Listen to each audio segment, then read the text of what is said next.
정치평론가 이강윤의 오늘.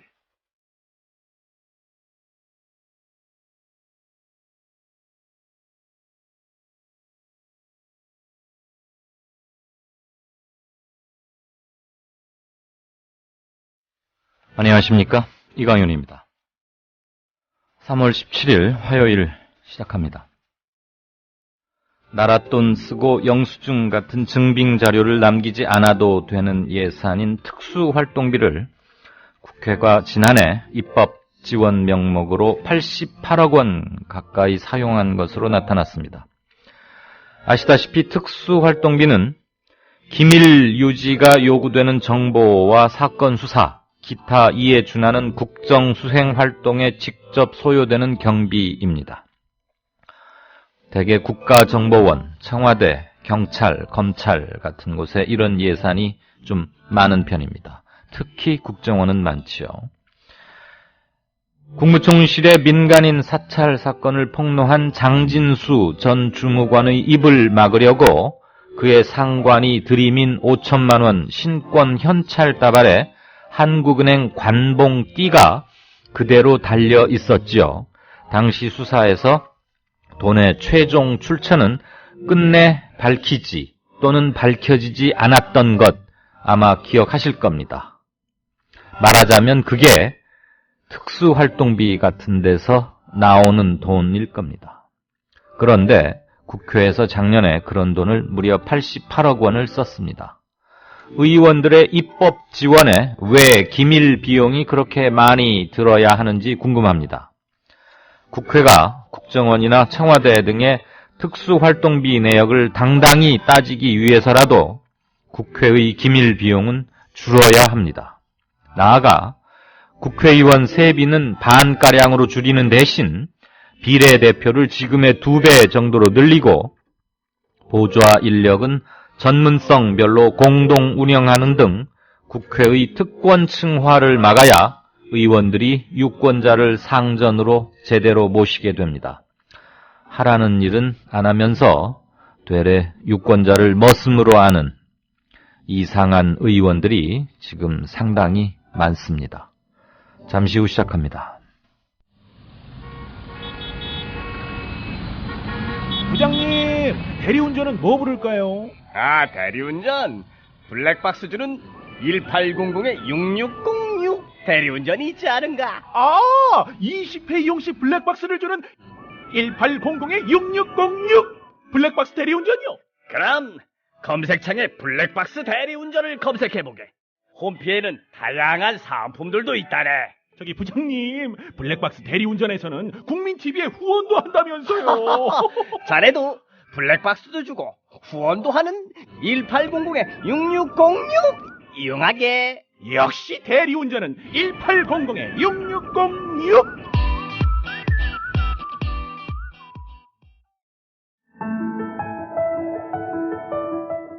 참여연대 2015년 캠페인 한시민 한단체 후원하기. 작가 조정래는 대기업과 권력자들의 비밀을 파헤친 허수아 비춤에서 시민단체의 역할을 강조했습니다. 민주주의는 하늘에서 떨어지는 것도 아니고 누가 주는 것도 아니며 스스로 만들어 나가는 것이다. 수많은 시민단체들이 정치권을 감시하고 경제계를 감독하고 법조계와 공직사회와 언론계를 눈 부릅뜨고 지켜야만 비로소 선진국의 문이 열리게 될 것이다. 우리가 각자의 자리에서 더 좋은 세상을 만들기 위해 할 수 있는 일. 먼저 함께하고 싶은 단체에 회원이 되는 것부터 시작해보는 것은 어떨까요? 행복한 참여, 따뜻한 연대. 2015년 참여연대가 여러분과 함께하겠습니다.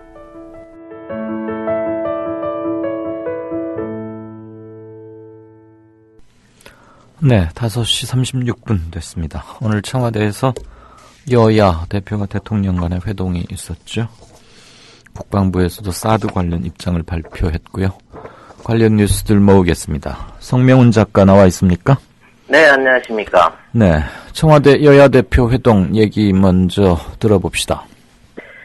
네, 오늘 오후 3시에 청와대에서는 여야 대표의 그 첫 번째 문재인 대표 취임 후 첫 번째 그 회동이 있었는데요.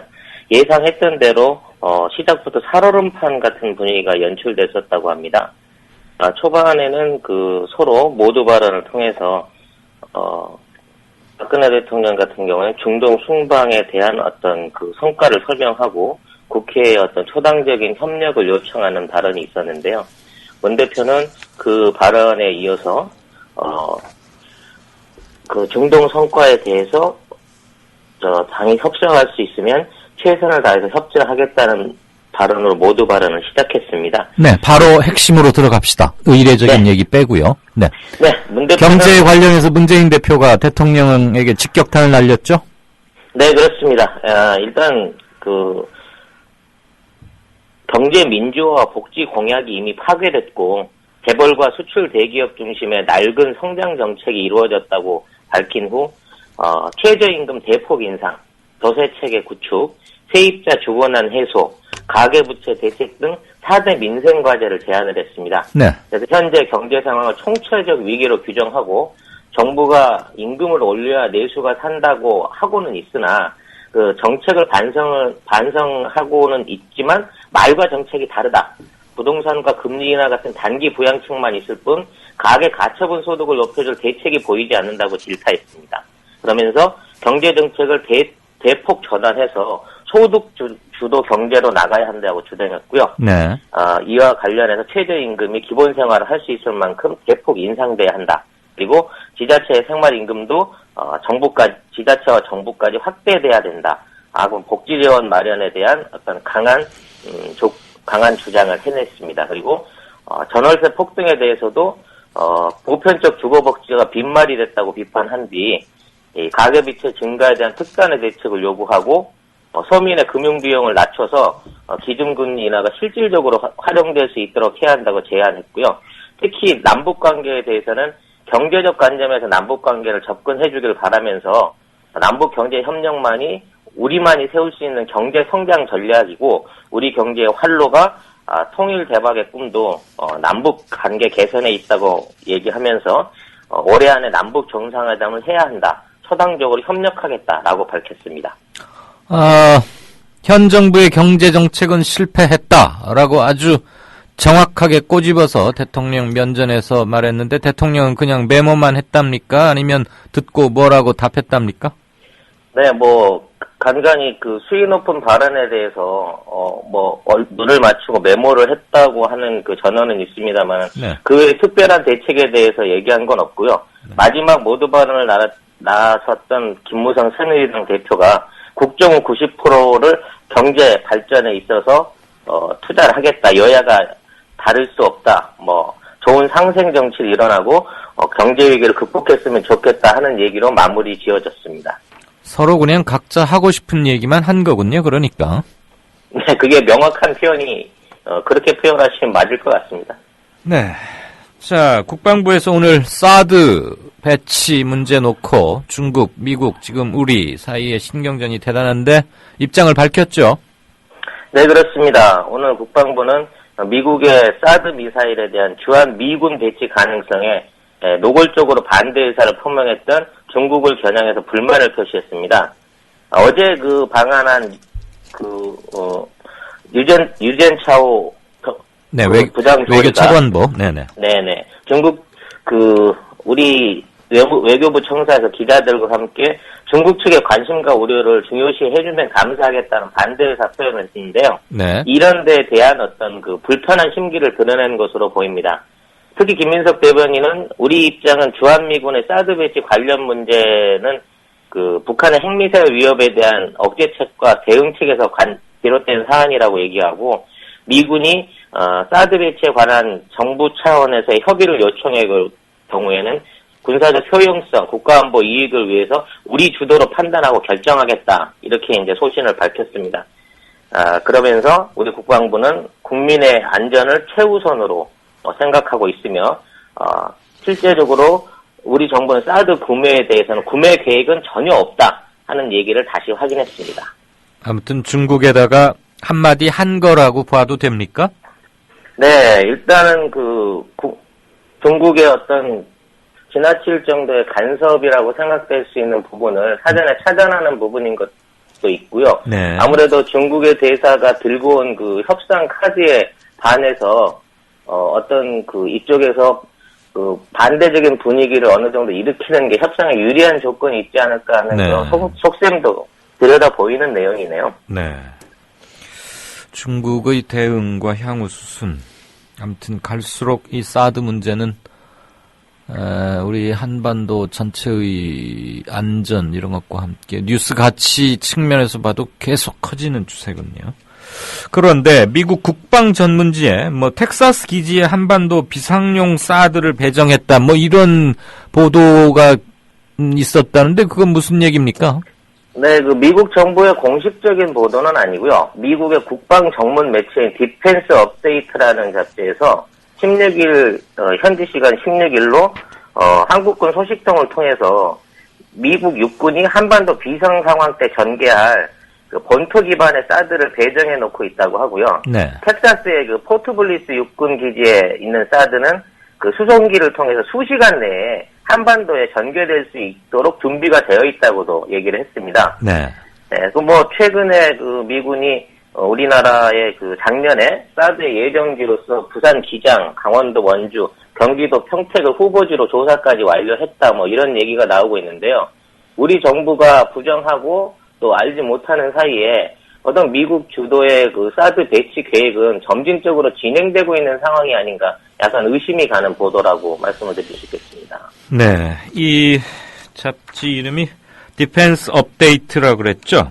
네, 그렇습니다. 이게 미국 내에서 좀 신뢰도, 영향력 이런 거에 평가를 받는 그런 잡지인가요?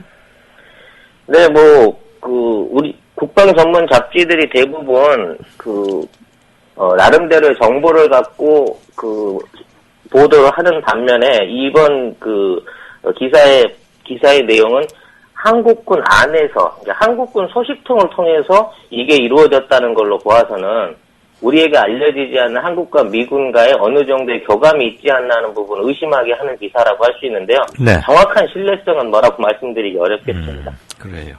그나저나 부산, 그리고 원주, 평택, 여기를 사드 배치 후보지로 조사했다. 이런 얘기도 실려있다, 이 말이죠. 네, 그건 최근에 발표가 됐었습니다. 네, 보도도 나온 적이 있죠. 이 지역 네. 분들은 좀 민감하게 반응하실 것 같아서 다시 한번 말씀을 드렸습니다만, 아직 정해진 거나 이런 건 아니니까 지금 단계에서 크게 뭘 하실 것은 없습니다. 그렇지만 아무튼 사드 문제는 국내외적으로 관심의 초미의 관심사로 급부상하고 있습니다. 자, 이명박 정부 때 자원 외교 부실에 대해서는 말이 많고 지금 국정조사도 되고 있고 수사 얘기도 나오고 있고 그러는데 볼리비아의 동광, 구리광 이것은 대단한 성공 사례라고 이명박 정부 때 국정 홍보 차원에서 대대적인 선전을 해댔었죠. 그런데 여기에서 퇴출을 당했다고요? 왜 퇴짜를 맞았답니까? 네, 그렇습니다. 이명박 정부 시절 한국이 확보한 최대의 동광이라고 언론에 보도가 됐던 볼리비아 코로코 구리광산에서 우리 측 광물공사가 기존의 콘소시엄의 계약 불이행으로 인해서 일방적인 계약 해지를 당했는데요. 기존 투자금과 계약 불이행 페널티 등으로 약 1,000만 달러 넘는 손실을 입게 됐다고 발표했습니다. 잠깐만요. 그러면 우리가 그동안 여기에 투자한 돈은 다 날리고 네. 페널티 추가 비용으로 1,000만 불 정도를 돈을 또 따로 내야 된다. 이 지경이란 말입니까?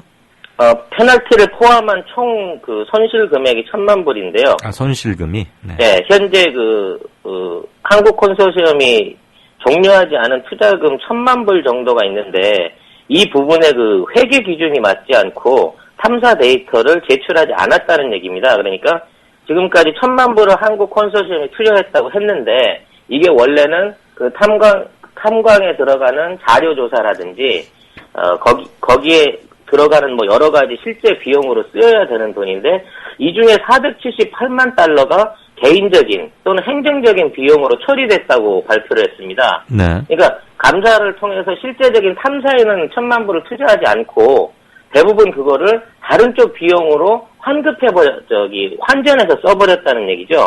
그럼 용도 외로 전용해서 썼다는 얘기입니까?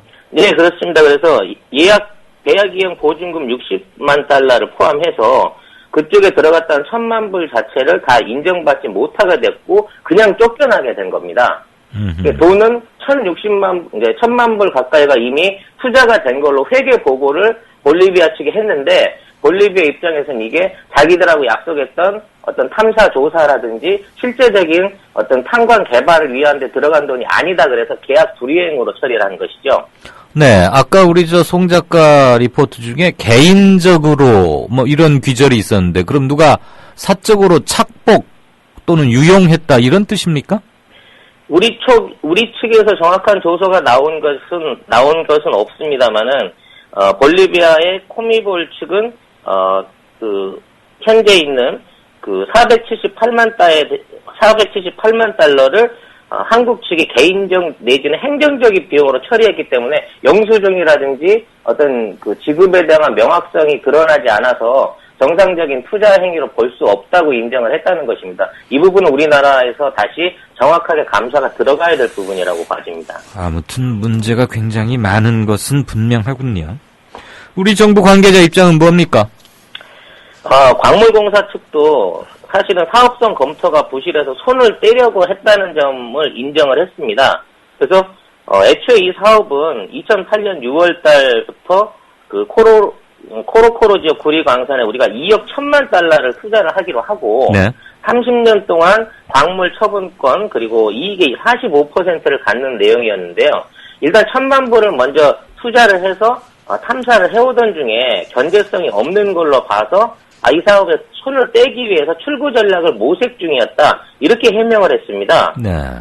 근데 이제 이 탐사를 시작하기도 전에 2012년부터 해마다 3만 톤 내지 5만 톤 가까운 구리를 생산해서 예. 우리 수요량의 10% 수준까지 이제 끌어올릴 수 있다는 장밋빛 전망까지 내놨었는데요. 네네. 1억 톤 넘는 역대 최대 동광이라고 홍보를 했던 것이 지금 와서 가능성이 없는 거라 포기하려고 했던 상황에서 일어난 일이다. 이런 핑계는 문제가 있는 거고요. 사실 소재를 분명히 따져야 할 사건으로 앞으로 많은 관심을 가져야 될 사건으로 보입니다. 그러니까 이명박 정부 때 뻥튀기를 해도 아주 수십 배 뻥튀기를 했다 이 얘기군요.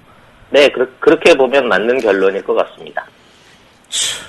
불과 몇 년 만에 이렇게 들통날 또는 단군 일의 최대의 성과라 그러더니 사업성이 없어서 출구 전략을 찾고 있었다. 네, 그게 계약 해지 당하는 거라고 표현을 하는 것이죠. 알겠습니다. 볼리비아에서 대한민국의 위상이 어떨지 굳이 물어보지 않아도 되겠군요. 자, 그럼 그렇고 어린이집 CCTV 의무화하는 것 지난 국회 때 결국 불발됐는데 여야가 불발되자마자 재추진하겠다 이런 말은 당시에도 밝혔었죠. 네, 그렇습니다. 개정안이 부결된 후에 어떤 점을 바꾸었고 뭘 어떻게 보강했습니까? 재추진한다면서요?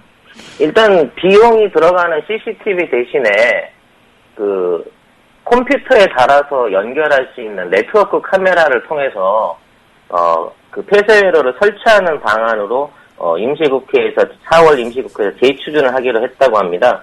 그래서 네트워크 설치 관리를 하는 주체가 어떤 권리나 사생활에 대한 침해를 받지 않도록 하고 개인정보만 정당하게 수집하도록 하고 정보를 안전하게 통제해서 관리하고 사생활 침해를 최소화하게 하겠다.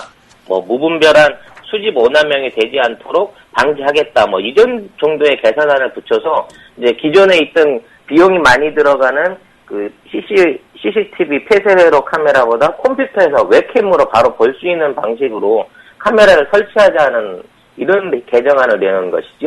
네. 그 밖에 또 아동학대 방지 대책은 뭐가 담겨져 있습니까? 아동학대 관련 범죄로 금고 이상의 형이 확정된 사람에게 어린이집 설치 운영을 영원히 하지 못하도록 했던 법사위의 제안을 과잉 처벌 논란으로 보고 20년으로 완화하기로 재검토하기로 했다고 합니다. 그러니까 어린이 성범죄나 학대가 있는 경우에는 아주 못 만들도록 했던 법정을 네. 20년 지나면 만들 수 있다 하는 걸 개정했다는 얘기인데요. 이게 무슨 실효성이 있을까 싶기도 하고요. 또 CCTV 설치 의무 조건에 보호자 동의를 받기로 한 부분에 있어서 보호자 전원의 동의를 받기로 고쳤다. 뭐 이 정도의 성과라고 내놨네요. 보호자 전원의 동의요? 네. 알겠습니다. 참 줏대가 없군요. 여야 모두. 네. 자, 수능 개선책 교육부가 발표했습니다. 골자가 뭡니까? 크게 두 가지로 볼 수 있는데요. 현재 EBS와 70%가 연계하도록 하는 정책에 대해서 이 존치 여부를 불투명하게 밝힌 게 문제가 되겠습니다. 이게 이제 EBS 교재를 통한, EBS 강의를 통한 내용을 70% 이상 출제에 반영하겠다는 내용인데요. 그동안 근데 그 중장기 수능 개발 발표안에 떠밀려서 이게 그 알맹이가 빠진 발표라는 비판이 나오고 있습니다. 왜냐하면 지난해 수능에서 출제 오류로 판명된 문제들이 다 EBS에 연계돼서 나온 문제였거든요. 네. 그래서 이제 교육부는 그 지필 검토진이나 교수 확대나 뭐 제작 기간을 늘리는 것으로 인해서 보완을 하겠다고 하는데 문항 오류를 얼마나 잡아낼 수 있는지 그건 참 의문이라는 시각이 여전하고요. 또 EBS 교재가 10차례가 넘는 감수 과정을 거쳐서 나오는데 오류를 못 걸러내는 게 현실인데 앞으로 어떻게 줄일지에 대해서는 대책이 사실은 없다 이렇게 발표를 했습니다. 그러니까 EBS 교재나 강의 내용에서 상당 부분을 수능 출제하겠다는 그 방침, 원칙 자체를 없애겠다는 겁니까? 원래는 그거를 건드리려고 개정을 하려고 했었는데요. 네. 그 부분에 대한 게 지금 개정할 수 있는 여건이 안 된다고 해서 네. 아마 그대로 밀고 나갈 것 같은 지금 분위기가 보이네요. 현재로서는. 고액 사교육, 과외 이런 것들 안 하는 방안으로 추진했던 게 EBS 활성화 아니었습니까? 네, 그렇습니다. 근데 의외로 EBS 그 교재에 나오는 문제들에 대한 검증이 의외로 약하고 또 수능 출제 이후에 몇 번의 그 오답 사태와 번복 사태를 일으키면서 네. 실제로 수능 학생들과 학부모에게 많은 피해를 줬었거든요. 근데 이 부분에 대한 대책은 아직 특별하게 없다고 봐야 될 것 같습니다. 송 작가 하나 물어봅시다. 네. 수능 출제 오류가 EBS 탓입니까? 아니면 수능 출제진의 정성이 부족하거나 전문성이 떨어지거나 꼼꼼하게 크로스 체크를 못해서이거나 그런 겁니까?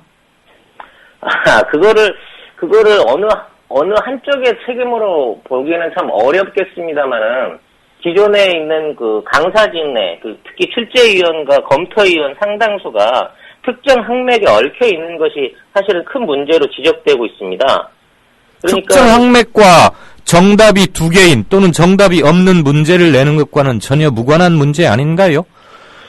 그런 학맥으로 엮여 있는 사람들이 문제를 내고 그 문제를 다시 검토하고 나중에 검수하는 과정에서 말씀하신 크로스 체크나 정밀한 아주 공정한 검증이 부족할 수 있다는 지적을 드리는 것이죠. 네.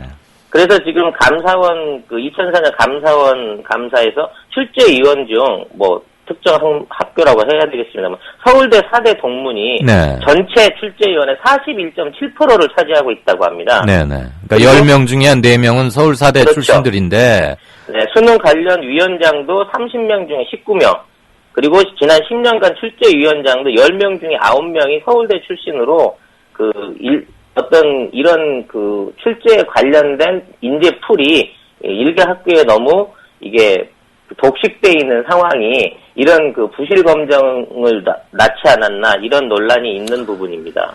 예, 특정 학교에 편중되는 것 자체도 물론 비판받아야 하겠지만 문제를 잘못 냈다는 것과 EBS의 연계성을 따지려는 교육부의 사고방식 자체가 제가 좀 이해가 되지 않아서 제가 질문을 했습니다. 문제를 내고 꼼꼼히 따져보면 서울대 4대를 나왔건 어느 다른 대학을 나왔건 제대로 출제하고 제대로 검토하고 감수하면 이런 문제가 없어지는 것이지 저는 도저히 지금 오늘 교육부의 방침을 아무리 들어도 잘 이해가 가질 않습니다. 이해가 가지 않는 청취자분들이 많을 것 같아서 제가 리포터에게 질문을 했습니다. 네, 말씀하십시오. 네. 말씀하십시오. 아무튼 서울의 한 대학 교수는 그 서울대 등 주요 대학 학부 출신이 높아서 문항 출제 감시 기능이 제대로 작동하지 못하고 있다고 지적을 했는데요. 네. 동일대학 학부 출신이 문항을 만들지 못하게 비율을 단계적으로 낮춰야 출제 오류 예방을 담보할 수 있다고 합니다. 그런데 아까 말씀드린 대로 서울대 출신에 대한 어떤 그 인력풀에 대한 독식 부분 그리고 예. EBS에 있는 문제 이게 같은 맥락으로 풀이가 되고요. 둘 다 특별한 해결책을 내놓지 못한 채 뭐 검증을 늘리고 평가 기간을 늘리겠다는 정도의 선에서 발표가 나온 것은 매우 실망스러운 여건이라고 말씀드릴 수 있겠습니다. 네. 수능 한 번에 인생의 상당 부분을 걸어야 하는 우리나라의 수험생들이 너무 안쓰럽고 답답합니다. 자기 동문 선후배가 낸 문제니까 검수나 감수를 대강대강 해도 된다? 도저히 이건 용납받을 수 없는 비교육적 극치가 아닌가 싶습니다. 네, 정말 안타까운 일입니다. 네, 국제유가가 뭐 오르락내리락 하는데 그 휘발유 공급가는 다시 내렸다고요? 그런데 어떻게 소비자가는 계속 올라갑니까? 상승 추세가 어느 정도 꺾이고 하락세로 전환할 가능성이 엿보인다고 지금 발표가 나오고 있는데요. 네. 국제 유가 하락세가 전환돼서 국내 유가가 이제 인하될 조짐이 보이고 있습니다만은 사실 이 인하가 정부 측 입장에서도 그렇고 점유사들 입장에서도 그렇고 썩 그렇게 바람직한 상황이 아니기 때문에 이번 주가 지나고 나서야 아마 그 유가 인하분이 적용이 되지 않을까 하는 그런 예상을 해보게 됩니다. 네. 기본적으로 이 유류 판매가가 저하가 되게 되면 현재 지금 국내 물가 상승률이 실질적으로 마이너스인 상황에 접어들었거든요. 근데 여기서 만약 기름값까지 또 내려간다고 하면 국내 경기 지표가 두드러진 마이너스 형태로 드러날 수가 있습니다. 그럼 이건 그 대표적인 디플레이션 현상이라고 볼 수가 있는 거거든요. 네. 그래서 지금 조속한 경기 부양이나 내수 소비 확대를 생각을 하고 있는 정부 입장에서는 썩 이렇게 달가운 현상만은 아닌 것 같습니다. 그렇지만 유가가 올라서 소비자 측면에서 보면 유가가 다시 오르는 것, 안 그래도 휘발유 세금 비중이 너무 많고 하기 때문에 그 점에서는 불만 요소가 많을 텐데 유가 하락 자체를 달갑지 않게 본다는 것도 참 이해가 쉽게 가지 않는군요. 소비자 입장에서는 얼른 빨리 인하가 돼야 되는 건데요. 네. 정유사와 지금 국내 그 석유 관련 그 정부 부처의 행동이 지나치게 지금 유가 하락을 견제하고 있는 상황으로 드러나기 때문에 이게 빨리 반영이 안 되고 있는가 하는 그런 비판을 말씀드린 거였습니다. 알겠습니다. 네, 지금까지 뉴스브리핑의 송명훈 작가였습니다. 추가로 제가 한 가지만 전해드리죠. 가수 신해철 씨, 그의 죽음의 의료사고라는 게 경찰의 공식적인 견해였고 병원장을 기소까지 하지 않았습니까? 신해철 씨의 유족이 처음 수술했던 이른바 S병원, 지금은 병원 이름을 달리 했습니다만 그 병원장을 상대로 20억 원의 손해배상을 청구했다는 소식이 조금 전에 들어왔군요. 네, 잠시 전하는 말씀 듣고 청취자 게시판 보겠습니다. 미디어 협동조합을 아시나요? 우리는 정치 권력에 눈치 보지 않습니다. KBS, MBC와 달리. 다만 수만 조합원의 통제를 받습니다. 우리는 광고 자본에 의존하지 않습니다. SBS와 달리. 다만 수만 조합원의 조합비로 운영합니다. 우리는 사주가 한 사람이 아닙니다. 조중동 등 족벌 언론과 달리.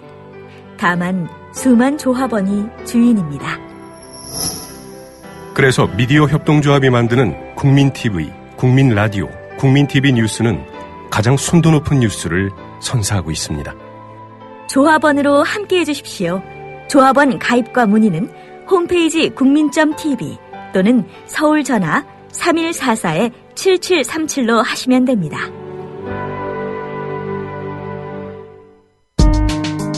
조합원의 가장 멋진 책임, 바로 조합비 납입입니다. 미디어 협동조합도 그렇습니다. 월 11,000원의 조합비 납입자. 늘고는 있지만 아직 절반 수준입니다. 혹시 잊으셨나요? 자동 납부는 가장 편리한 방법입니다. 홈페이지 국민.tv로 들어오셔서 신청하실 수 있습니다. 더 신속한 처리를 원하시면 mediacoup12@gmail.com 혹은 서울 3144-0933으로 연락주세요. 저희가 친절하게 도와드리겠습니다. 미디어 협동조합은 조합원 여러분의 조합비의 무게를 실감하고 있습니다. 공정 뉴스로, 그래서 자부심으로 보답하겠습니다. 네, 6시 2분 막 됐습니다. 애청자 기억, 이런 닉네임 쓰시는 분께서 유가 하락은 소비자 가격 하락이므로 소비자 물가 하락으로 이어지게 돼서 디플레이션의 근거로 이용될 수 있으니까 휘발유 가격, 지금 주유소나 이런 곳의 판매 가격을 말씀하시는 거겠죠? 휘발유 가격을 내리기 싫다는 말이냐라고 어이없어 하시는 글을 남기셨습니다. 네, 이렇게 느끼실 분이 대다수가 아닐까 싶습니다. 아까 좀 리포트가 약간 좀 매끄럽지 못하게 복잡하긴 했는데, 국제시장 유가 하락분을 국내 시장에 제때제때 반영하지 않는다. 그리고 내린 폭만큼 실제 내려가지 않는다. 이런 불만은 오랫동안 제기돼 왔었죠. 그것의 큰 이유는 휘발유 세금, 유류세가 많은 퍼센트를 차지하고 있기 때문에 분모가 작아지면 나타나는 효과, 이게 하나 있을 것이고요. 이른바 두바이나 서부 텍사스산 중진류 이런 것들의 가격과 우리 주유소의 판매 가격은 실은 직접적으로 연동되진 않습니다. 우리 주유소, 우리가 피부로 느끼는 휘발유 가격인 주유소 판매 가격은 실질적으로는 두바이산이나 서부 텍사스산 중진류, 브렌트산 원유 이런 게 아니고 싱가포르에서 거래되는 현물, 즉 석유 제품 정제된 이후에 휘발유 또는 등유의 가격과 연동이 되게 돼 있습니다. 우리가 매일매일 신문에서 접하는 국제 유가 상승 하락, 이것은 선물 시장에서의 가격이고요. 그러니까 그 점은 조금 그러니까 정확히 일치하는 건 아닙니다. 물론 그러나 그 선물이 대개 3개월 미리 반영되고 이러는 거기 때문에 그 추세는 같죠. 그래서 두바이산 유가 하락 보도가 있으면 바로 우리 휘발유 주유소 가격이 내려야 하는 건 아닙니다. 싱가포르 가격과 오히려 같이 움직여야 하는 것이죠.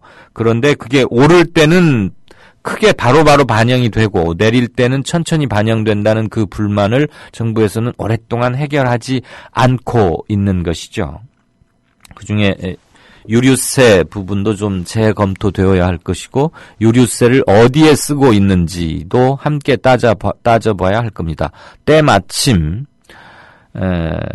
이명박 정부 시절에 자원 외교 관련 비리 그리고 국정조사 이런 것들이 진행되고 있고 앞으로도 수사가 이루어질 텐데 에너지 관련 특별회계라는 항목에서 그쪽으로 흘러간 돈은 없는지, 왜냐하면 여러분들이 주유소에 들러서 휘발유나 경유를 차에 넣을 때 거기에 세금을 지불하지 않습니까? 그게 다 에너지 관련 특별회계, 유류 부담금 이런 쪽으로 편입되게 돼 있단 말이죠.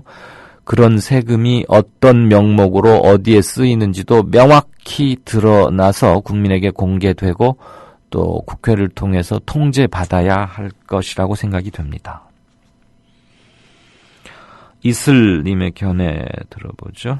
아마 그 볼리비아 구리 광산, 우리가 결국 그동안 들인 돈은 하나도 못 건지고 앞으로 추가로 한 1,000만 불가량 손실 보면서 퇴출당했다는 그 뉴스에 대한 반응이신 것 같은데, 아주 해외를 돌아다니면서 호구질을 했네. 국내에서는 국민들에게 호구질하면서 이렇게 하셨고, 어제 있던 자라는 닉네임 쓰시는 분께서는 해외에서 공기업 임직원들과 함께 일해본 경험이 있다. 그때 경험을 비추어 보자면 소위 전시성 프로젝트가 너무 많고 거기에 비용 청구는 거의 프리패스더라. 경쟁이란 단어 자체를 뭐 그렇게 좋아하는 건 아니지만 이 공기업들은 일단 들어가면 정년까지 거의 그냥 큰 뭐 잘못이나 이런 거 없으면 정년까지 대개 보장이 되고 쭉 가기 때문에 유능한 사람도 거기 들어가면 그런 분위기에 젖어들면서 변하더군요. 라는 글을 남겨주셨습니다. 네. 많은 분들이 동의하실 수 있을 겁니다. 그리고 이 공기업 임직원들의 그런 기업 문화가 실은 공조직, 공무원 조직에 의해서 조장되거나 영향받아서 만들어진 탓이 굉장히 클 겁니다. 전시성 프로젝트가 너무 많았다는 말씀 역시 대한민국 공무원들의 큰 특징 중 하나입니다. 왜 기억나시죠? 박정희 대통령 앞에서 부동자세로 차렷하고 긴 막대기, 그 막대기 뭐라고 그랬죠? 그걸 보고 차트봉이라고 하나요? 그래서 이렇게 착착 종이 넘겨가면서 브리핑 잘하는 공무원이 유능한 공무원이고 청와대에 데려다가 키우고 그러면서 쭉쭉쭉 잘 커나가면 그냥 보고만 잘하면 되는 겁니다. 그래서 탁상행정 그런 말 나오게 된 거 아니겠습니까?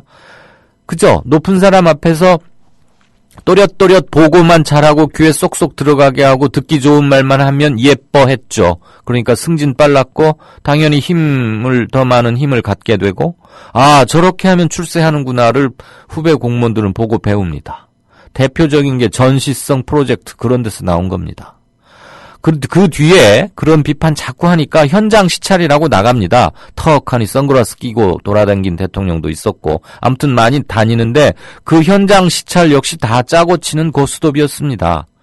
어디 몇 날 며칠에 가니까 미리미리 준비해 놔라. 오죽해야 대통령이 지나갈 도로 옆에 도로를 만드느라고 산을 깎아 놓으면 거기 뭐 뻘건 흙도 드러나고 그러지 않았겠습니까? 대통령이 저걸 보고 뭐라고 할까 싶어서 거기에 녹색 페인트를 뿌려라! 라고 말했던 게 공무원들입니다. 전시성. 이거보다 더 큰 전시가 어디 있겠습니까? 그럼 대통령은 휙 차 타고 지나가면서 산림 녹화가 잘 됐군. 그리고 산림청장 또 칭찬해 주겠죠? 공기업들의 이런 버르장머리, 이런 보이기식 문화, 근본적인 뿌리는 공무원에서 나왔습니다. 대다수 성실하게 일하시는 공무원분들께는 대단히 죄송하지만 우리나라 공무원들의 그 버르장머리, 그 못된 행투, 복지부동 고치지 않는 한 우리 세금은 밑빠진 독에 물 붓기고 우리는 결코 의식상의 선진국이 될 수 없습니다. 차라리 싱가포르를 보고 배우는 게 나을지도 모릅니다. 단 싱가포르의 독재만 빼고요. 나무늘보 마눌님께서는 단군 일의 최고의 업적이 아니라 국민을 상대로 한 단군 일의 최고의 뻥카네요 라고 쓰셨습니다. 동감입니다. 투자금 110억 날렸는데 예치금 6억 8천까지 청와대를 봉헌했다 그러더니 누구에게 봉헌한 건지 이래도 자원 외교는 시간을 두고 봐야 하는 사안이려고 나불대려나? 라는 글을 남기셨습니다. 아마 최경환 부총리 들으라고 하신 말씀 같습니다. 브로콜리님, 비리 부패를 근절해야 한다는 대통령의 발언에 대해서 무슨 악랄한 조폭이 도덕 선생 노릇을 하는 것 같다라는 견해 남겨주셨습니다. 이명박 씨의 실질적 업적이군요 라고 볼리비아 구리광산에서 퇴출당한 것에 대해서 아주 많이들 화를 내고 계시는군요. 충분히 화를 내실 만한 사안이라고 생각이 됩니다. 물잡이님께서는 전자권이 없으니까 일단 유사시라고 규정만 되면 미군이 핵을 포함해서 어떤 무기체계를 전개해도 뭐라 할 수 없는 것인가요?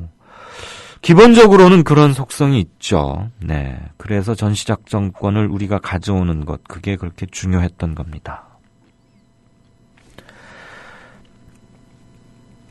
다음 견해 한번 볼까요? 이건 아마 청와대 회동을 말씀하시는 것 같습니다. 현실적 삶이라는 닉네임을 쓰시는 분께서 야당 대표가 경제정책은 실패했다. 그러면서 4대 민생 현안을 조목조목 제안했는데 그거에 대해서 제안해봐야 못 알아듣는다. 그랬더니 또 다른 분께서는 동감이다. 이렇게 견해를 남기셨습니다. 설마 못 알아듣게 할까요, 과연? 네. 청와대 회동이 참 예상외로 큰 기대는 안 했습니다만 너무나 형식적으로 흐른 감이 있군요. 메모만 해서 뭐하러 만나겠습니까?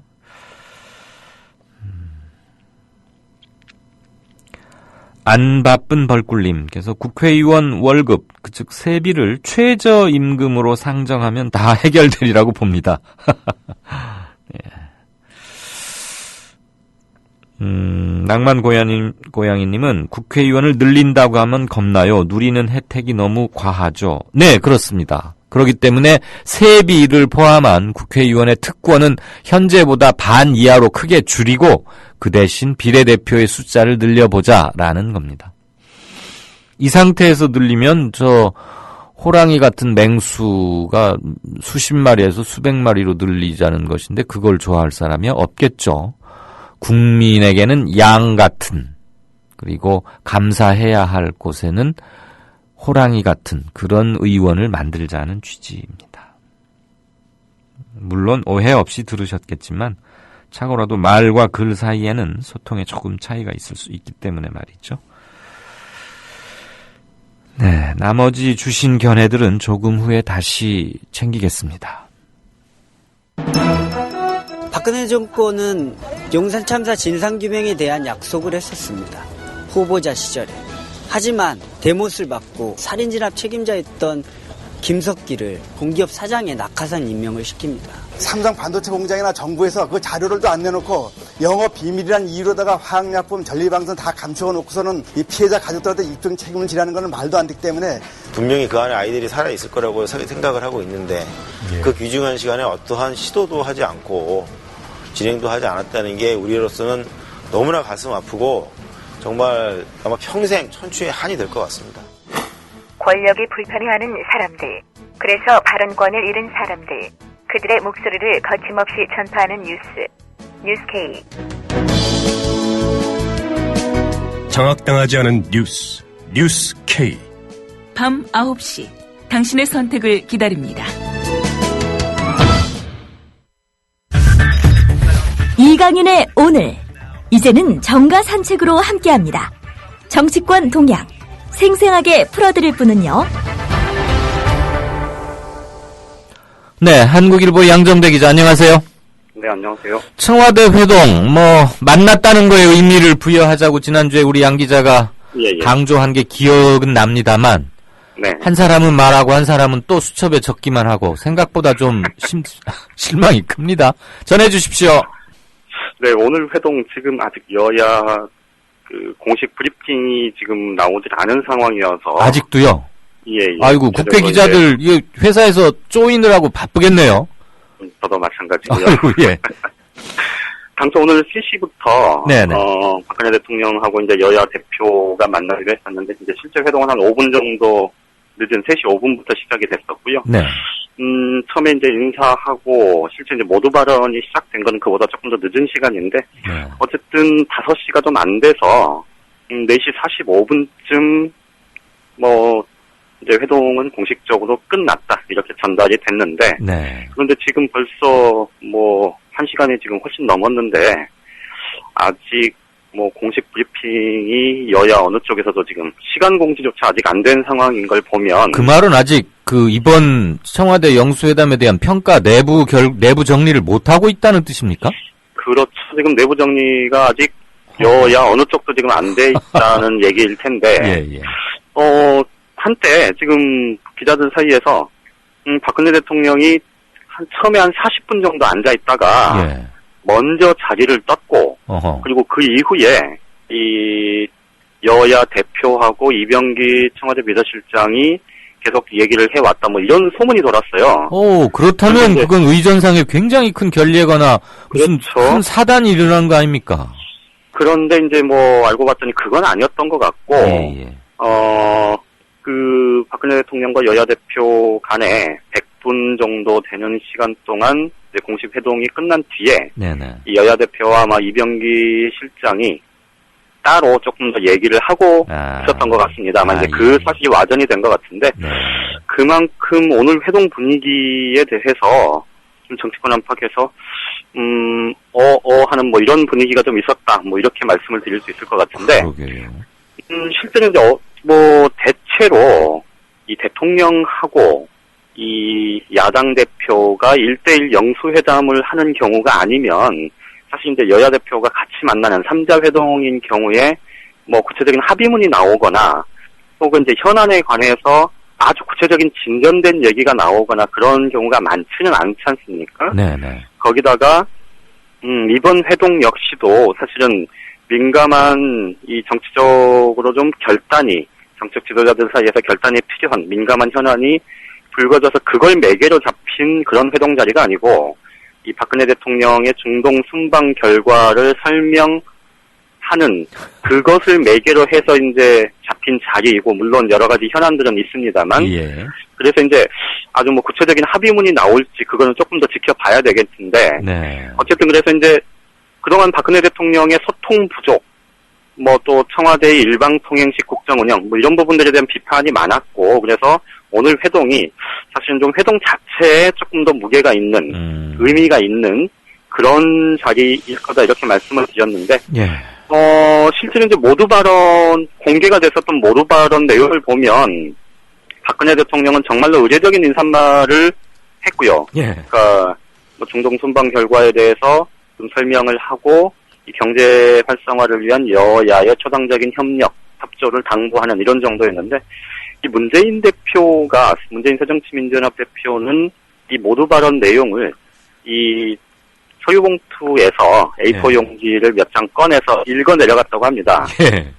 그런데 그 내용이 뭐 이제 네 가지 그 가계부채 대책 마련이나 최저임금 대폭 인상 등 이 네 가지 이 서민 생활을 안정시킬 수 있는 그런 이제 정책 방향에 대한 요구도 들어 있었고 그런데 그보다 조금 더 이제 그 눈에 띄었던 건 이 박근혜 대통령 면전에 대고 이 경제민주화 또 복지분야 대선 공약 파기에 대해서 이 바로 직설적으로 비판을 했고요. 그리고 박근혜 정부의 경제 정책이 이 서민의 삶을 향상시키는데 실패했다 이렇게 단언을 했습니다.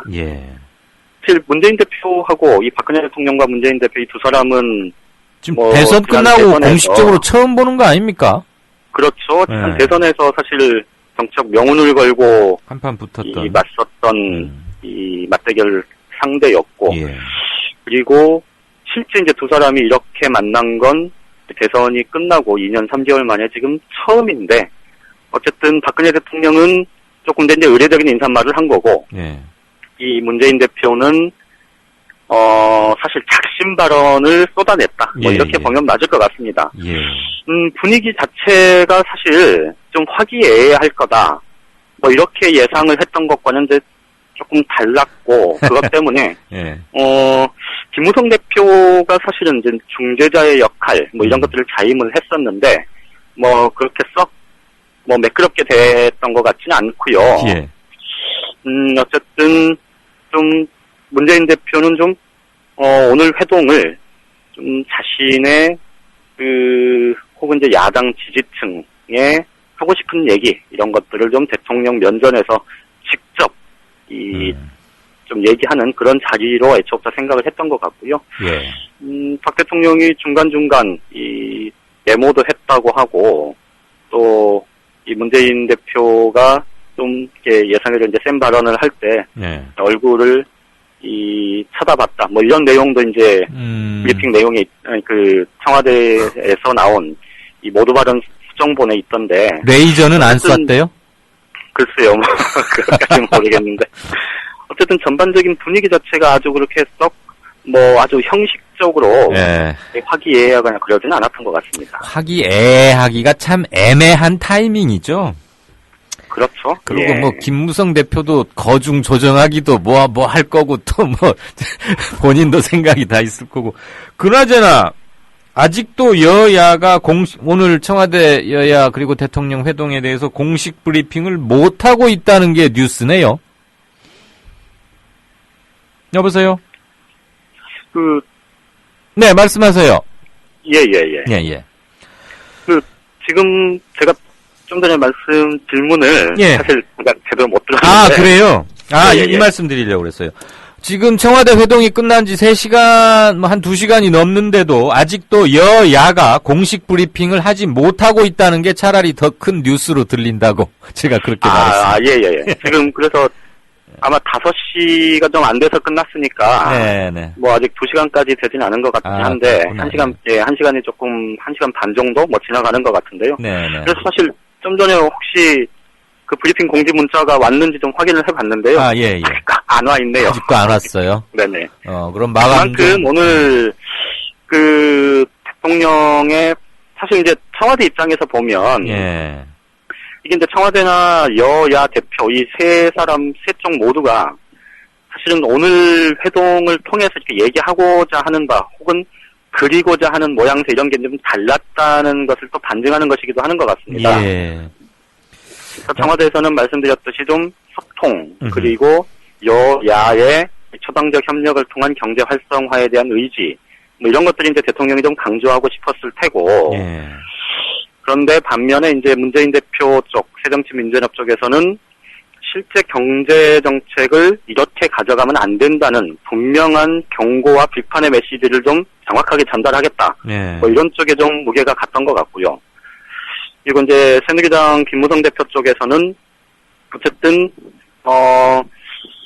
가급적 이 박근혜 대통령과 문재인 대표가 두 사람이 딱 맞대결을 펼치는 그래서 본인은 좀 입지가 좀 소외되는 그렇죠. 그런 상황으로 가지는 않도록 좀 어떻게 역할을 해보겠다는 생각이 있었던 것 같은데. 근데 사실 여지가 참 애매한 자리 아닙니까? 그런 자리가. 그렇죠. 예. 그래서 사실은 지금 오늘 논의가 어떤 내용으로 어떻게 진행됐다를 이 세 진영에서 이 좀 좀 이렇게 공통의 목소리로 공통의 의견으로 좀 정리하기가 굉장히 좀 쉬워 보이지는 않은 것 같고요. 그것 때문에 지금 브리핑 자체도 많이 늦어지는 것 같습니다. 그거 자체가 오늘 회동의 성격과 결과 또는 뭐 성과까지를 함께 함축하고 있는 게 아닌가 싶습니다. 네, 잘 들었고요. 조간신문 국회 반장들 바쁘겠군요. 마감 잘 하십시오. 예. 별다른 소식을 전해드리지 못해서 죄송합니다. 별 말씀을요. 이거 자체가 뉴스입니다. 네, 정가산책 지금까지 한국일보 정치부의 양정대 차장이었습니다. 국민 라디오를 또 국민 TV를 읽는다? 미디어 협동조합 콘텐츠의 관문, 국민 TV 뉴스를 아시나요? 뉴스K 등 국민 TV의 모든 기사, 조간 브리핑 등 국민 라디오의 인기 콘텐츠, 주요 방송의 녹취와 뉴스메이커와의 대담, 주요 원고 대본이 여러분을 기다립니다. 국민 라디오와 국민 TV를 한눈에 만나세요. news.국민.tv 모바일 접속은 m.news.국민.tv 월간 다운로드 수 1000만 팟캐스트계의 에이스 국민 라디오가 광고주를 찾습니다.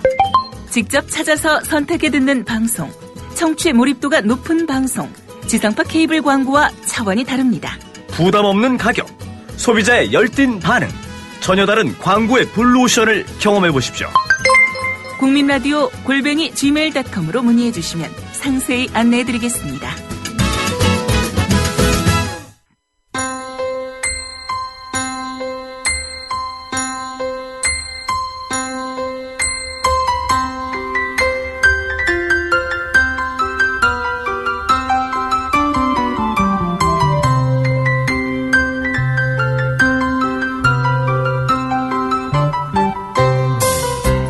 오늘은 전국이 대체로 흐린 가운데 곳에 따라 산발적으로 빗방울이 떨어지고 있습니다.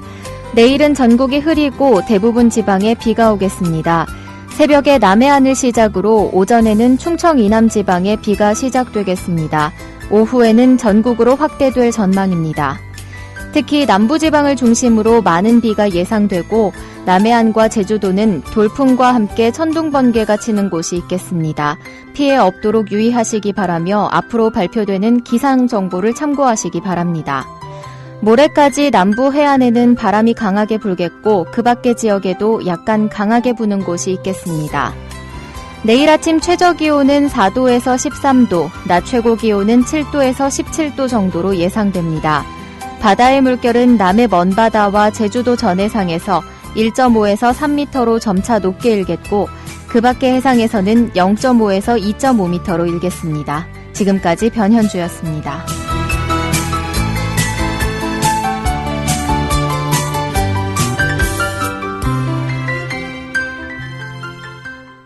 미디어 협동조합 콘텐츠 누가 널리 알리겠습니까? 국민TV 홍보지원단 국티홍지에서는 사이버상에서 국민라디오 국민TV 콘텐츠를 확산시킬 1000명의 사이버 홍보대사를 찾습니다.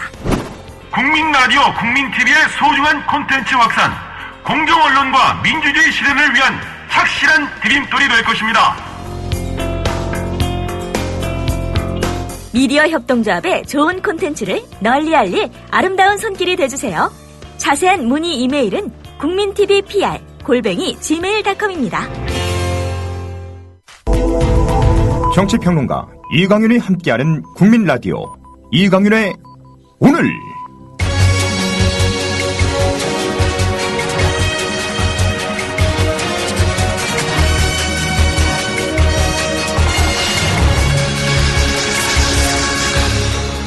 이강윤의 예리한 시각. 이제는 뉴스의 행과 간을 짚어냅니다. 네, 오늘 내일 날씨가 좀 굳고 곳에 따라서는 좀 사나워지는 날씨를 보일 것인가 보죠. 방금 날씨 기사를 들으니까 그렇네요. 조금 전 한 2시간 전쯤부터 서울에서는 가는 비가 내리기 시작했습니다. 여러분 계시는 곳은 날씨가 어떤지 궁금하군요. 행간 들어가기 전에 행간 마치면 바로 진짜 인터뷰로 넘어가니까 청취자 여러분들의 지금 이 시간 어떤 말씀들을 주시는지를 지금 조금 보고 살피고 넘어가겠습니다. 물자빈님, 최근에 몇 번 이렇게 글을 남겨주시네요. 이전에도 만약에 그러셨다면 미안합니다. 야당 대표니까 막말로 몰고 갈 수도 없었을 테고 문 대표의 말에 대한 반응을 안 보이면 면전에서 얘기해도 불통이라는 소리를 들을 테고 그렇죠. 그런 점이 있습니다. 후다닥님, 요즘 닭자 들어가는 건 별로 안 좋은 의미로들 많이 쓰신다면서요. 그냥 여담입니다. 얹힌 거 내려가네요. 2분 응원합니다. 이 2분이 누군지 모르겠습니다. 설마 박근혜 대통령과 문재인 대표는 아니었겠죠, 후다닥님? 예, 양정대 차장과 좀 더 맛깔스럽게 잘 호흡 맞춰서 정가 이모저모 좀 더 소상히 전해드리도록 앞으로도 애쓰겠습니다. 다다님께서는 이거는 누가 성대모사를 하시는 분이 이걸 하면 읽으시면 더 좋을 텐데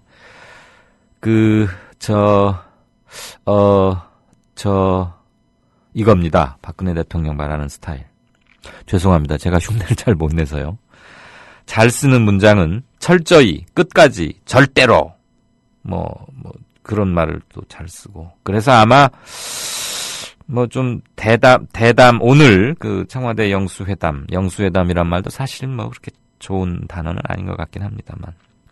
별로 할 말이 없었을 거다. 그러면서 상상만 해도 웃긴다고 하셨습니다. 이거 누군가가 참 흉내를 잘 내면 좋긴 하겠네요. 제가 흉내를 못 내서 미안합니다. 야당은 야당다워야 지지층이 늘어납니다. 좌삐리 좀비님. 네, 여부가 있겠습니까? 박근혜 대통령의 중동 순방 성과라고? 영어로 호빵이라고 읽어야 되는 겁니까? HOBBANG님. 중동 순방 성과? 사우디가 아니라 우리 국민들에게 약을 파는 것일 텐데 이명박 전 대통령에게 속았는데 박근혜 대통령에게도 속아야 하나요? 라고 하셨고요. 하나만 더 보겠습니다. 아까 네, 참 좋은 세상님 칭찬해 주셔서 감사합니다. 기름값 내리는데 유가 하락인데 왜 국내 경제에는 타격이 오느냐 또는 왜 제때 반영을 안 한다거나 또는 정부에서는 달갑지 않아 하느냐. 뭐 당연히 저는 제기해야 하는 질문이고요.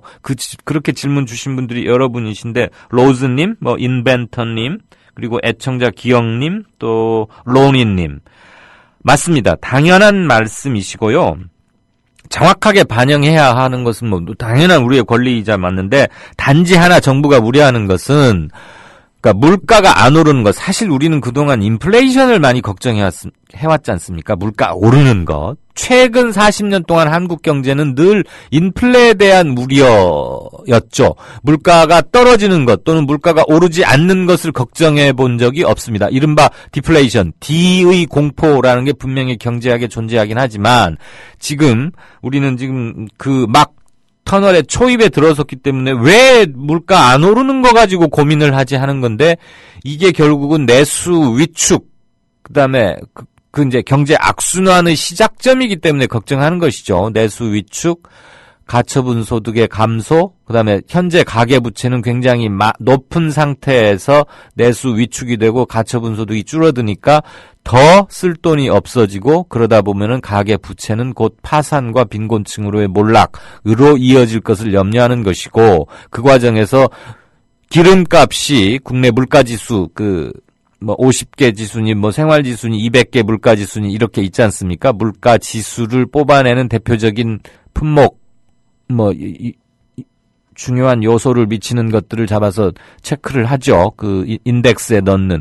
거기에 미치는 영향이 굉장히 유가가 크기 때문에 또 세금 내 문제가 있기 때문에 정부가 그렇다는 점을 아까 말씀을 드립니다. 아까 뉴스 리포팅 과정에서 그 부분까지 미처 우리 송 작가가 아마 시간이 좀 쪼들렸는지 설명이 조금 덜 됐던 것 같습니다. 이 부분에 대해서 유가 하락인데 국내 경제에 나쁜 영향이 오느냐 또는 타격이 오느냐라고 로니님께서 도저히 이해 안 가신다는 듯이 말씀하셨는데 당연히 하실 만한 당연히 제기하셔야 하는 지적 맞습니다. 네. 애청자 기영님께서는 휘발유 가격을 내려도 소비가 별로 늘지 않을 것이니 휘발유 가격을 내려봐야 정부에게 도움이 안 된다는 생각인가 봐요. 정말 이기적인 정부인가 봐요. 라고 하셨는데 부분적으로는 이런 점이 꼭 맞는 건 아니지만 아무튼 설명이 됐으면 좋겠다는 말씀을 함께 드립니다. 오늘 제가 고른 행간은 행간이라기보다는 거울을 보고 말한다. 이런 점에서 제가 일부러 골랐습니다. 우선 한 대목을 먼저 들으시는데요. 제목은 대통령의 오늘 발언입니다. 국무회의 발언이요. 뿌리 찾아내 비리 덩어리 드러내야 라는 제목이 붙은 기사 일부를 먼저 들으십니다. 박근혜 대통령은 오늘 이번에야말로 비리의 뿌리를 찾아내서 그 뿌리가 움켜쥐고 있는 비리의 덩어리를 드러내야 한다고 밝혔다. 박 대통령은 청와대에서 주재한 국무회의에서 비단 국방 분야뿐만 아니라 우리 사회 각 부문에서 켜켜이 쌓여온 고질적인 부정부패에 대해서 단호한 조치가 필요하다며 이같이 말했다. 또한 경제 살리기에 있어서 우리가 방치할 수 없는 것이 부정부패라고 생각한다며 정부가 새로운 대한민국을 만드는데 가장 중요한 것 중 하나가 바로 오랫동안 쌓여온 부정부패 등 각종 적폐를 청산하는 것이라고 강조했다. 박 대통령의 이러한 발언은 방위사업 비리, 해외 자원 개발 배임 논란, 일부 대기업의 비자금 조성 및 횡령 등 최근 정부의 사정 및 부패 청산 드라이브에 대해 강력한 추진 의지를 밝힌 것으로 풀이된다. 박 대통령은 이번에 국무총리께서 추진하는 부패 청산은 어떤 것에도 흔들리지 마시고 국민과 나라 경제를 위해 사명감으로 반드시 해주시기를 바란다며 각 부처는 향후 30년의 성장을 위한 토양을 새롭게 한다는 각오로 부패 척결에 범정부적인 역량을 결집해 주시기를 바란다고 말했다. 네. 들으시니까 기분들이 어떠십니까? 국무회의에 앉아 있으신 듯한 느낌을 좀 가지셨나요? 대통령의 언사, 대통령이 쓰는 말 이런 것들은 참 자기의 정치적 성향과는 별도로 그 시대에 가장 정제된 이런 거의 대명사라고도 생각하기 쉬운데 우리 박근혜 대통령 각하께서는 좀 다르더라고요. 이를테면 뭐 단두대, 암덩어리, 원수, 척결 이런 말 하더니 오늘은 또 밑에서 이렇게 써준 건지 아니면 밑에서는 다르게 썼는데 본인이 이렇게 고쳐서 발언을 한 건지는 모르겠는데 비리의 뿌리를 찾아내서 비리 덩어리를 드러내야 뭐 쉬운 한국말 좋죠. 대통령의 국무회의 발언 쭉 들어보시니까 어떻습니까? 어떠세요들? 제가 몇 대목 더 말씀드릴까요? 국민은 허리띠를 졸라매고 일터와 세계 곳곳에서 피땀을 흘리면서 각고의 노력을 하고 있는데 국가 기관을 흔들고 국민의 세금을 개인의 욕심을 위해 남용하는 것은 결코 있을 수 없는 범죄이며 국가 경제를 뒤흔드는 일. 이게 지금 다 대통령이 오늘 하신 얘기입니다. 작년 11월에 발족된 방산비리 특별감사단과 방위사업비리 합동수사단의 활동이 본격화되면서 우리 군의 무기 수주 납품과 이와 관련된 각종 비리가 속속 확인되고 있다. 국민에게 큰 충격과 실망을 안겨주고 있다. 이런 비리들은 오랫동안 쌓여온 심각한 적폐들로 국민의 생명과 안전을 담보로 해서 사리사욕을 채우려 했던 범죄. 마지막 하나만 더요. 이렇다 할 부존 자원이 없는 우리는 더더욱 깨끗한 정부, 청렴한 인재, 투명하고 공정한 시스템을 대한민국의 경쟁력으로 발전시켜야 하겠다. 라고 박근혜 대통령께서 오늘 말씀하셨습니다.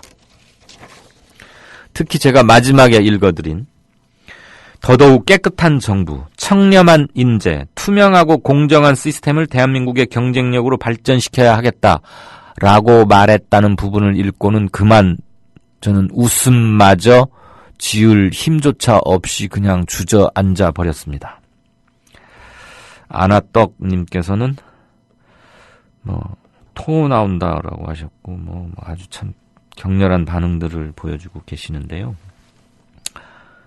제발 좋으니까 부정부패 비리 척결하십시오. 누가 하지 말라고 그랬습니까? 아니면 못하게 하고 있습니까? 그 부정부패 비리의 주범이 누굽니까? 그 다음에 방산비리 특별감사단, 그 말씀 참 잘하셨습니다. 대통령 각하. 그 군인들 언제부터 그렇게 나라 세금 도적대들이 됐습니까? 오래전부터 해온 적폐라고 했지요. 군인들 힘 실어준 게 누굽니까? 군인들이 와서 쿠데타 했던 것은 1961년 5.16은 누가 했던 겁니까? 그 이후로 우리나라는 노태우 씨가 대통령 임기를 마치는 날까지 실질적으로 군부 독재 정권이었습니다. 양복으로 갈아입은 군인들. 전임 대통령들 이름 한번 제가 불러드릴까요?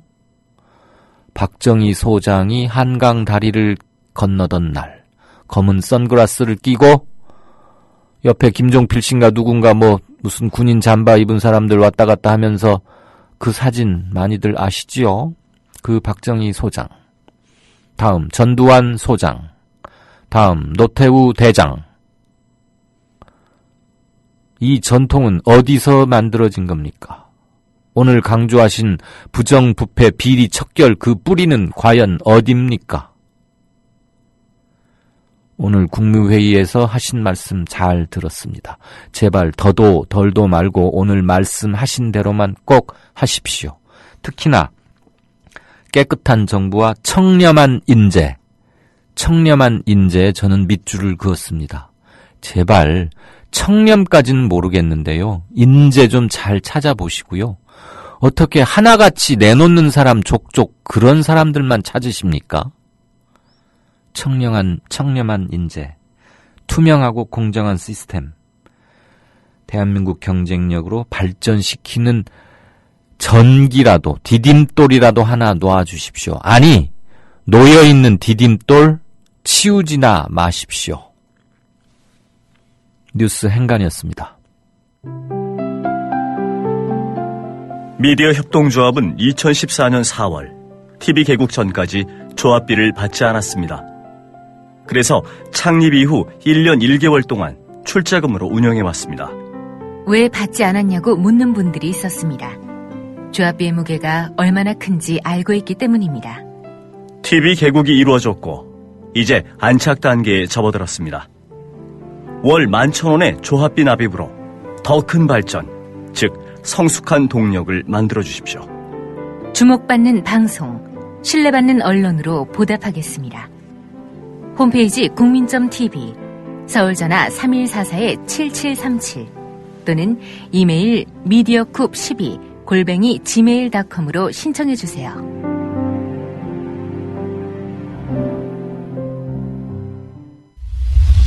지금 여러분께서는 정치평론가 이강윤이 진행하는 이강윤의 오늘을 듣고 계십니다. 이강윤의 오늘은 팟캐스트 포털 팟빵에서 다시 들으실 수 있습니다. 의견과 건의가 있으시면 게시판에 남겨주세요. 네, 진짜 인터뷰 시작하겠습니다. 사드 배치 그리고 이른바 중국의 인프라 투자은행, 중국이 주도하는 새로운 경제 질서라고 해야겠죠. AIIB에 대해 이런 것들을 놓고 지금 한중, 한미, 중미, 즉 동북아 정세와 질서를 둘러싸고 양강의 경쟁과 견제가 대단합니다. 그 와중에 우리는 매우 신중하고도 어느 게 우리 국익에 정확하게 부합하는지, 한반도 공동체의 운명과 진로라는 관점에서 우리는 어떤 선택을 해야 하는지 우리는 중요한 시험대, 기로 앞에 서 있습니다. 이 관련해서 중국 통상문제 전문가시죠. 세종대 중국통상학과 이문기 교수 연결해서 고견 들어보겠습니다. 이 교수님 연결돼 있습니까? 네, 안녕하세요. 네, 안녕하십니까? 예. 제가 지금 인터뷰 막 들머리에 청취자분들과 그리고 교수님께 함께 소개하면서 간단히 현재의 상황을 정리는 했습니다. 예. 여당 일각에서는 뭐 사드에 대해서 조금 성급해 보이는 도입론 같은 것도 좀 나오고 있고요. 청와대에서는 물론 전략적으로 모호성을 취하고 있는 것으로 이해는 됩니다만 과연 사드 문제 그리고 AIIB를 둘러싸고 미국과 중국 사이에서 우리는 어떤 스탠스를 취해야 하는지 그런 거에 대해서 우선 교수님의 견해를 먼저 듣고 싶습니다. 예. 최근에 많은 언론에서 이제 미국과 중국 사이에서 우리가 이제 외교안보 또 경제 전략에서 상당히 딜레마 상황에 빠져 있다는 것이 이제 두 가지 사례를 놓고서 많이 이제 거론이 되는데요. 네. 사실 오래전부터 해결됐던 문제고, 문제는 이런 어떤 딜레마 상황이 앞으로도 자주 반복적으로 발생될 거라는 거거든요. 네. 그래서 저는 이 문제에 대한 좀 근본적인 시각과 해법을 좀 고민하는 걸로부터 네. 접근하지 않으면은 이 단기적 처방에 불과하고 또 반복되면 또 다시 이런 논란과 혼란이 계속될 것이라고 보여집니다. 네, 그럼 근본적인 시각이 어떠해야 하는지를 지금 여쭙는 겁니다. 네. 예. 저는 그 미국과 중국 사이에서 결국은 우리의 외교적 자율성, 외교적 힘을 기르는 방향으로 어떤 전략적 방향을 키워가야 되는데 결국 미국과 중국 사이에서 항상 우리가 딜레마의 상황에 빠지는 문제는 이 문제는 남북 문제하고 밀접하게 연관되어 있습니다. 예. 따라서 남북 문제의 접근법을 어떻게 택하느냐에 따라서 딜레마를 키울 수도 있고 딜레마를 완화시키면서 자율성을 키울 수도 있습니다. 아하. 예, 간단하게 요약하면은 네. 아주 단순하게 하면 남북 문제가 대결과 군사적 경쟁이 가속화되면은 딜레마는 심화될 수밖에 없고요. 예. 이런 식의 선택 압박은 갈수록 반복적으로 커질 수밖에 없을 겁니다. 네. 해답은 명확한 거죠. 협력과 평화, 나아가서는 통일 지향의 방향으로 가야지만이 우리의 외교적 자율성 공간이 커질 것이고 이 딜레마 상황을 완화시킬 수 있다 이렇게 봅니다. 네, 그러니까 군사 대결 완화와 남북한이 주체적이고 자율적으로 한반도의 평화를 향해서 나아갈 때 우리가 열강들의 영향력으로부터 좀 더 자유롭거나 덜 영향받을 수 있다. 이렇게 그렇죠. 요약해도 되겠죠? 예, 그렇습니다. 네. 지금 정부에게 그럴 역량 또는 의지가 있어 보이십니까? 부족하다고 봅니다. 예. 어떤 점에서 부족한지 좀 더 구체적으로 말씀해 주시면 더욱 좋겠습니다만. 앵커께서 진행자께서 이렇게 도입에 말씀하셨듯이 네네. 그 전략적 모호성을 취한다고 그랬잖아요. 네. 그러니까 외교적 자율성을 외교라는 것이 전략적 모호성을 취할 부분도 굉장히 있습니다. 선택이 네. 어렵고 이런 네. 경우가 많이 있을 건데. 내 카드를 보이지 않는 모호성. 그렇죠. 네. 예. 그런데 중요한 것은 제가 그 전제로 했던 것은 네. 남북 관계에서의 그 긴장을 완화시키고 예, 평화 대화와 협력을 통한 평화 지향적 방향들을 한다는 전제 위에서 필요하면 전략적 모호성, 필요하면 과감한 결단 이런 것을 유연하게 섞어서 써야 되는데 현재 구도는 완전히 분리되어 있거든요. 남북 관계는 경색 국면으로 계속 치닫고 있는데 쓸 수 있는 카드가 없는 거죠. 미중과의 딜레마 상황에서 우리가 빠져나올 방법이 별로 없는 거죠. 그런 의미에서 현 정부의 그 외교 전략이나 이런 측면이 다소 좀 부족하다. 현재 이런 딜레마 상황을 헤쳐나기가 안타깝지만 참 쉽지 않고 계속해서 반복될 가능성이 높다 이렇게 보고 있습니다. 그 중국 통상학가 아주 전문가시니까요. 하나 여쭙자면, 근데 아까 지금 그 큰 틀에서의 해법을 미리 제가 여쭙고 명쾌하게 답을 주셨습니다. 남북 문제를 어떻게 끌고 가느냐에 대한 것을 먼저 세워야 우리가 동북아 질서 속에서 소외되지 않고 주도적으로 해나갈 수 있는데 이미 거기에서 상당 부분 좀 부족하다고 이제 말씀을 주셨고요. 지금 중국이 그 선도하고 있는 AIIB 거기에 우리가 안 들어가자니 앞으로 중국하고 사이가 나빠서는 정말 좋을 수가 없지 않습니까? 너무나 가까운 지정학적 여러 가지를 고려할 때. 그렇다고 또 우리가 또 미국하고 대놓고 등을 돌리기도 좀 애매한 관계도 있지 않겠어요? 그렇다면 중국은 AIIB를 하려고 하고 미국은 사드를 하려고 한다면 우리는 어떻게 해야 됩니까? 양쪽 다 싫다고 해야 됩니까? 양쪽 다 청을 들어줘야 됩니까? 두 가지가 묘하게 시기적으로 겹쳐가지고 좀 혼란이 있는데 사실 두 가지가 전혀 성격이 다른 문제입니다. 사드 문제는 외교 안보 문제이고 군사적인 문제이고요. 그렇죠. 이 AIB는 굉장히 경제적인 문제이고 충분히 이렇게 심지어처럼 협력이 가능한 심지어처럼 미국과도 충분히 협의가 가능하고 미국의 입장도 우리에게 지금 AIB 가입을 좀 견제하는 입장인데 장기적으로 보면 미국도 유연하게 바뀔 수 있는 여지도 있는 문제라고 보여집니다. 따라서 이건 성격이 다르기 때문에 두 가지를 무슨 교환한달지 두 가지를 패키지로 한꺼번에 해결하는 방식보다는 분리해서 각각의 성격에 맞게 대응하는 게 맞다고 봅니다. 네, 그러니까 통상 경제적인 관점의 문제와 군사적 문제를 일부러 링크시키거나 그러지 말고 별도로 따로따로 대하자 이거죠. 마치 사드를 우리가 뭐 한다면은 중국이 우리를 미워할 것 같아서 지금 이러지도 저러지도 못하고 대신 또 중국의 눈치를 봐서 AIIB에 우리가 가입 합류를 한다면 미국이 우리를 싫어하거나 눈치 주지는 않을까라는 시각에서 스스로 벗어나자 이 말씀이신 거죠. 그리고 설령 우리가 AIIB에 가입을 한다고 해도 미국이 그것 때문에 토라지거나 뭐 그럴 문제는 아니고 필요하다면 우리가 미국을 설득할 수도 있어야 된다. 그런 말씀. 저는 그게 충분히 가능하고 충분히 그럴 만한 성격의 이슈라고 보여집니다. 이 문제가. 과도하게 이 문제가 미국과 중국 사이의 심각한 딜레마인 것처럼 너무 좀 우리 국내 여론이 좀 과도하게 좀 떠 있지 않나 이런 생각이 들어요. 이게 굉장히 경제적 신뢰의 문제이기 때문에 그리고 AIB 중국이 주도하는 AIB가요. 그 정당성이랄까요, 그 합리성이 전혀 없지 않아요. 차제에 그러면 AIIB 이제 아시아 인프라 투자은행 아마 아시아 인프라 인베스트먼트 뱅크 뭐 이런 식으로 되는 것 같은데. 그게 어떤 기구고 정치 외교적으로는 어떤 의미를 갖고 경제 통상 면에서는 어떤 기능을 할지 청취자들께 이해를 늘린다는 차원에서 설명 좀 해주시겠습니까? 그동안 이제 세계 시장 경제를 주도했던 게 미국이었기 때문에 국제 금융 질서랄지 통화 질서를 전 미국이 주도하고 있지 않습니까? 그렇죠. IBRD니 다 그런 식으로 해봤죠. 그런 대표적인 기구가 이제 IMF, 그다음에 세계은행, 그다음에 아시아 지역의 ADB, 아시아 개발은행 이런 기구로 이제 대표가 되는데 중국이 최근에 이제 급격하게 부상하는 과정에서 중국이 지속적으로 요구했던 거는 여보세요? 네, 말씀하십시오.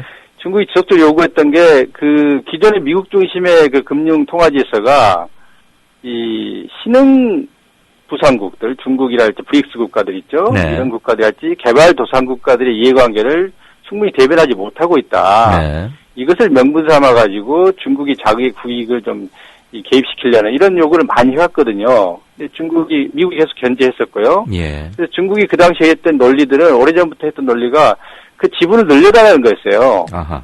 그리고 지분에 따라서 의결권이 행사되거든요. 그런 국제기구들은. 예. 근데 미국 ADB 같은 경우는 일본과 미국이 거의 대등한 수준으로 최고 주주고 지분을 가지고 있고 네. 나머지는 다 미국이 다 주도하고 있는데 중국의 지분을 늘려주지 않았던 거죠. 네네. 예, 중국의 요구를 받아주지 않으니까 결국 중국이 이제 독자적으로 그럼 만들겠다. 예. 이렇게 나오는 거고 현재 AIIB 정도의 그 제시한 프로젝트랄지 액수의 규모로 봤을 때는 네. 기존의 미국 중심의 질서를 단박에 이렇게 흐트러뜨리거나 이럴 정도의 파괴력을 갖고 있지 않습니다. 예. 물론 장기적으로 이제 조금씩 점진적으로 전개될 가능성이 있지만은 예, 단기적으로 그 정도의 파괴력은 없기 때문에 충분히 중국으로서도 주장할 수 있는 어떤 기구다 이렇게 생각이 됩니다. 네. 그리고 우리로 봐서도 그러니까 이제는 여지껏은 제 대접을 못 받았는데 중국으로서는 제 몸집에 맞는 옷을 입어야겠다라는 것이고 그렇죠. 우리가 그거에 들어간다고 해서 우리가 뭐 특별히 예속되거나 뭐 그런 건 아니라는 말씀이신 거죠? 그렇죠. 예. 네. 이미 중국과 경제 교육 분야에서 우리나라의 대교역량의 절대량을 중국이 차지하고 있는데요. 네.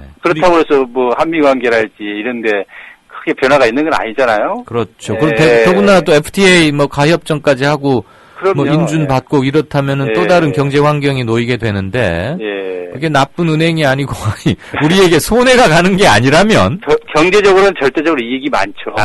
예. 그렇군요. 그게 이제 중국이 지금 추구하는 그 1대1로라는 큰 프로젝트 있지 않습니까? 네네. 이게 주로 이제 아시아, 중앙아시아의 기초 인프라를 동반하는 사업 프로젝트인데, 예. 결국 AIB의 어떤 투자랄지 금융 지원이 많이 있을 거예요. 그럴 때 결국 AIB의 지분을 가지고 의결권을 행사할 수 있는 주체일 때 훨씬 더 우리 건설 기업들도 많이 참여할 수 있고, 또 하나 중요한 점은 북한의 개혁 개방에도 상당히 밀접하게 연관돼 있어요. 이 AIIB가요? 예, 물론 당장에 지금 그 계획으로 올라온 건 아니지만은 네. 북한의 개혁 개방 과정에서 건설 인프라에 필요한 그 투자 비용 같은 경우 AIB에서 지원을 할 경우 이제 한국이 적극적으로 그런 의사 개진을 하고 그런다면 상당히 좀 긍정적으로 북한의 개혁이랄지 변화를 유도하는데도 도움이 되는 그런 기구일 수 있다. 알겠습니다. 예. 짧게 한 말씀만 여쭙겠습니다. 예. 저는 AIIB라고 그러고 교수님께서는 AIB라고 줄여서 빨리 말씀하시는데 아무튼 청취자분 헷갈릴 수 있으니까 AIIB 네, 그게 공식이라는 것 다시 한번 밝혀드리고 일본은 현재 AIIB에 대한 중국 주도의 여기에 대한 입장이 어떻습니까? 일본은 일단은 그 논의를 하지 않는 걸로 알고 있습니다. 네. 중국과의 관계가 전반적으로 아주 안 좋기 때문에 또 아베 정부의 정책 기조를 봤을 때는 현재로서는 논의가 되지 않고 있는데 사실은 장기적으로 보면은요. 현재 뭐 영국은 이미 투자 합의 결정했고 호주도 지금 고려하고 있다는 거 아닙니까? 저는 일본도 장기적으로 변화할 가능성도 있다고 봅니다. 네. 장기적으로는. 참여 쪽으로요. 네. 그렇지만 당장은 중국 주도의 경제 우산에 들어가는 것처럼 보일지도 모르고 아베 정권의 보수화, 그다음에 과거사 문제를 둘러싼 대립 이런 것 때문에 합류는 쉽지 않을 것이다. 예, 여러 가지 외교적 갈등부터 조금 현안부터 해결해 나간다면은 그러겠죠. 이 문제가 풀릴 수도 있을 것이다 이렇게 봅니다. 네. 오늘 무엇보다도 남북 문제에 대한 새로운 접근 시각만이 주변 열강들로부터 우리의 새로운 활로를 찾을 수 있다는 그런 점을 키 메시지로 이해하겠습니다. 오늘 긴 시간 말씀 감사합니다. 네, 고맙습니다. 네. 이강윤의 오늘이 준비한 순서는 여기까지입니다. 끝나기 전에 한 말씀 잠깐 드리자면, 물론 제가 이건 뭐 거의 노파심에 가까운 것이긴 하지만, 어느 청취자분이 아마 처음 들어오신 분이 아닌가 싶은데, 요나탄이라는 분께서 대통령 각하란 말을 2번 듣는데 존칭어를 쓸 때와 안 쓸 때 뭐 이런 말씀을 남기셨네요. 그건 반어법입니다. 네. 그 정도는 아마 뭐 이해를 하셨으리라고 믿긴 합니다만 일부러 그랬다는 것 굳이 이 말까지 드려야 하는 게 조금 그렇긴 하군요. 네, 자주 들으시면 우리 서로 익숙해지겠죠. 들어주셔서 대단히 감사합니다. 내일 이 시간에 다시 뵙겠습니다.